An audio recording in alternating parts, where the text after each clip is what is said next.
Seni rupa kontemporer adalah seni rupa yang mencakup periode dari akhir 1980-an hingga saat ini. Seni rupa modernisme telah mengantarkan pada fase transisi bagi para seniman untuk lebih bereksperimen.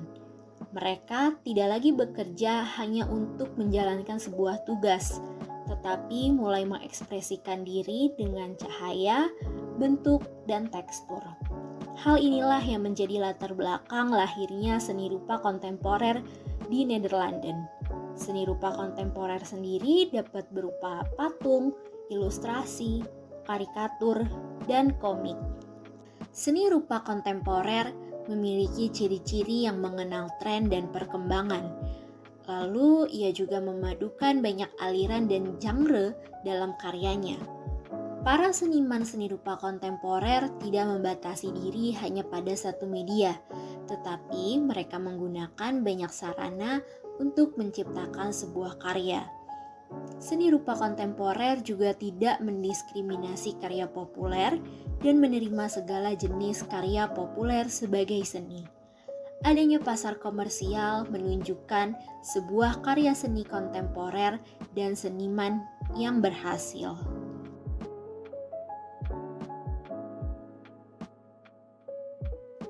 Seni rupa komik sendiri pertama kali muncul di Nederlanden pada tahun 1500-an yang disebut sebagai Sandsprent atau Mannekesprent. Komik jenis ini dicetak dengan sederhana dan berisi tentang gambar serta gosip-gosip kehidupan orang suci. Lalu, perlahan Sandsprent mulai berkembang menjadi strip verhalen yang kita kenal hingga saat ini. Pada abad ke-19, komik mulai membahas tentang isu politik dan cerita anak-anak. Lalu, pada abad ke-20, banyak perhatian politik yang tertuju pada perang Boer di Afrika Selatan. Banyaknya petani Belanda yang menetap di sana membuat para seniman Belanda merasa terlibat dan mengomentari peristiwa tersebut ke dalam sebuah komik. Sejak saat itu sampai sekarang, komik di Belanda mulai menceritakan tentang realita kehidupan dan juga membuat para komikus menjadi lebih bebas berkreasi. Meskipun komik sudah ada di Nederlanden jauh sebelum abad ke-20, tetapi mereka baru menjadi populer sejak tahun 1920 melalui publikasi di surat kabar.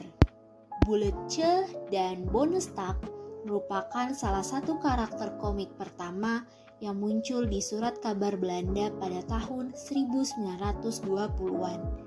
Para komikus pada saat itu banyak mendapat inspirasi dari diri mereka sendiri, seks, musik, dan perang dunia.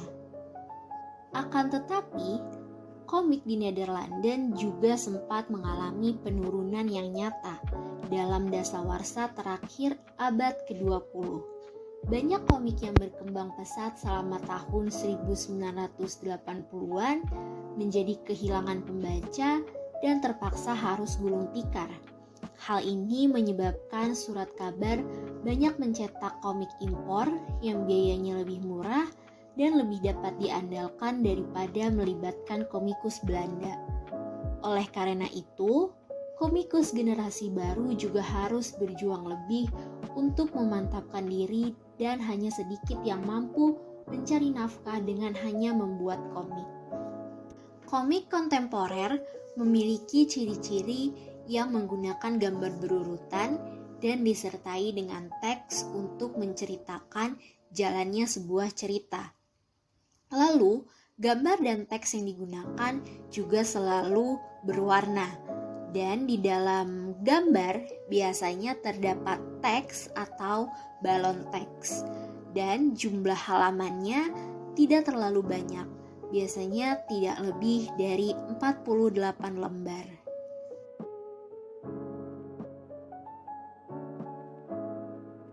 Peter de Wit. Peter de Wit adalah salah satu komikus sukses di Belanda. Peter de Wit memulai karirnya pada tahun 1979 di majalah mingguan Epo dengan komik Stampede. Dia terkenal karena komik humornya, seperti The Family Fortune dan serial khasnya Sigmund tentang seorang psikiater yang tidak ramah terhadap pasiennya. Peter DeWitt bersama Han Kokkolk mendirikan perusahaan penerbitan yaitu The Placemaker dan membuat beberapa komik humor bersama. Biasanya Peter sebagai penulis naskah sementara Han Kokkolk menggambar. Karya-karya mereka diantaranya adalah Gilles de Geus, Mannetje en Mannetje yang telah diadaptasi menjadi serial TV di VPRO dan komik surat kabar single yaitu tentang 3 wanita muda yang mencari pasangan. Single diterbitkan di 15 surat kabar dan juga telah diadaptasi menjadi serial TV yang disiarkan selama 3 musim. Peter DeWitt dan Han Kokkolk juga menjadi pembawa acara serial TV di Teleak, yaitu Strip and Cartoon Tekennen. Mereka menjelaskan cara menggambar karakter, gerakan, latar belakang, komposisi, dan cara menulis cerita. Pada tahun 1994, Peter DeWitt memenangkan Strips-Spanning, setahun kemudian memenangkan NZH Prize. Setelah itu pada tahun 1999, dia juga menerima Strips Prize, penghargaan komik Belanda paling bergengsi yang diberikan setiap tahun oleh komunitas apresiasi komik Het Strips Hub, dan buku Sigmund Erste Sessie memenangkan VSB Public Prize. Karya Peter DeWitt yang paling terkenal adalah Sigmund, sebuah komik humor tentang seorang psikiater. Peter DeWitt memikirkan karakter itu ketika dia merasa sangat sedih. Untuk mengatasi perasaan buruknya, dia membuat lelucon tentang seorang psikiater yang kejam. Hal tersebut membuat Peter DeWitt tertawa dan mulai mengembangkan komik humor nyata di sekitarnya. Sigmund adalah seorang psikiater berbadan kecil bermata satu. Dia membenci pekerjaannya dan muak dengan pasiennya yang marah-marah. Seringkali dia memberikan komentar sinis dan sombong tentang masalah mereka. Sigmund terkadang memiliki karakter yang berulang. Pada awalnya, komik ini muncul di surat kabar Belgia, yaitu Het Laatste Nieuws, dengan judul Mynheer Kepsi. Kemudian komik ini muncul di koran De Morgen, di mana audiens yang lebih reseptif dengan judul baru Sigmund. Komik ini telah diterbitkan di The Volkskrant sejak 1994 dan sejumlah episode dibandel setiap tahun oleh penerbit The Harmony. Lebih dari 50 buku telah diterbitkan dari komik ini. Peter DeWitt menemukan bahwa beberapa psikolog dan psikiater dalam kehidupan nyata menyukai komik Sigmund. Peter van Dongen. Peter van Dongen adalah ilustrator Belanda, seniman komersial dan novelis grafis dari Amsterdam. Meski Van Dongen lulus sebagai seniman periklanan dari Amsterdam Graphic School, ia menerbitkan komik pertamanya di majalah Rebel Comics dan De Baunen di awal 1980-an. Ketika Peter van Dongen berusia 14 tahun, guru gitarnya memperkenalkan Van Dongen dengan seorang komikus lokal Belanda bernama Willem Vleeskouwer. Ia memperkenalkan Van Dongen ke dunia komik Belanda. Pada tahun 1986 sampai 1987, Peter van Dongen membuat strip promosi dengan judul Prince and Booster yang muncul di halaman belakang majalah Word for Folk yang dimaksud untuk menarik para pelanggan.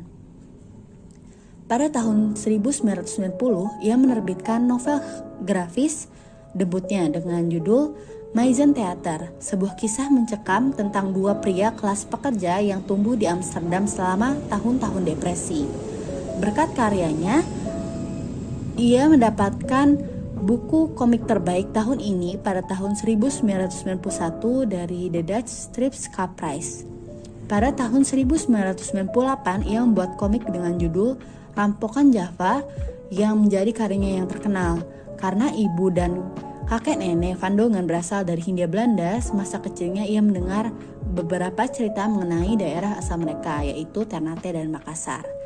Karya seni Van Dongen juga muncul di majalah dan surat kabar Belanda seperti Onze Taal, Het Parool, VPRO Gids, Vrij Nederlands, dan NRC Handelsblad. Berikut merupakan beberapa contoh gambar hasil karya Peter van Dongen, seperti karya Van Dongen untuk Rebel Comics, Rampokan Java, dan Rampokan Celebes. Selanjutnya kita akan membahas mengenai karya dari Peter Van Dongen, yaitu Rampokan. Rampokan Java terbit pada tahun 1998 adalah kisah yang terjadi pada saat perang kolonial terakhir di Hindia Belanda, di mana Belanda melawan gerakan kemerdekaan antara tahun 1945 sampai 1949. Judul Rampokan diambil dari adu macan tradisional Jawa yang disebut sebagai Rampok Macan, yang diadakan pada akhir bulan puasa. Komik ini menceritakan mengenai Johan Knevel, yang merupakan orang Belanda yang kembali ke negara masa mudanya pada tahun 1946 setelah belajar di Belanda sebagai prajurit dalam dinas tentara Belanda. Di tengah pertempuran, ia berangkat mencari babunya Ninih, pengasuh masa kecilnya di Hindia Belanda. Pada akhirnya ketika ia menemukannya di kamp perjuangan independen, reuni akan menjadi sangat berbeda dari apa yang Knevel bayangkan. Komik dari Van Dongen menarik banyak pembaca Indonesia karena dua aspek. Aspek pertama adalah setting cerita yang menggambarkan kejadian di Indonesia sekitar tahun 1946 sampai 1947 dan menunjukkan arsitektur Indis kuno dan desain barang yang antik. Aspek kedua adalah gaya garis yang digunakan oleh Van Dongen yang jelas atau clear line pada penggambaran komik Rampokan. Rampokan dirancang bersama Jos Zwarte dan menghasilkan penghargaan Belanda 1999 untuk desain buku terbaik bagi penulis dan penerbit. Pada tahun 2004, bagian kedua Rampokan Celebes muncul. Pada tahun 2005, Van Dongen menyelenggarakan serangkaian pameran dengan karya seniman Indonesia seperti Tirta dan Anto Motus yang diadakan di beberapa lokasi di Pulau Jawa. Berikut adalah sumber-sumber referensi yang kami gunakan.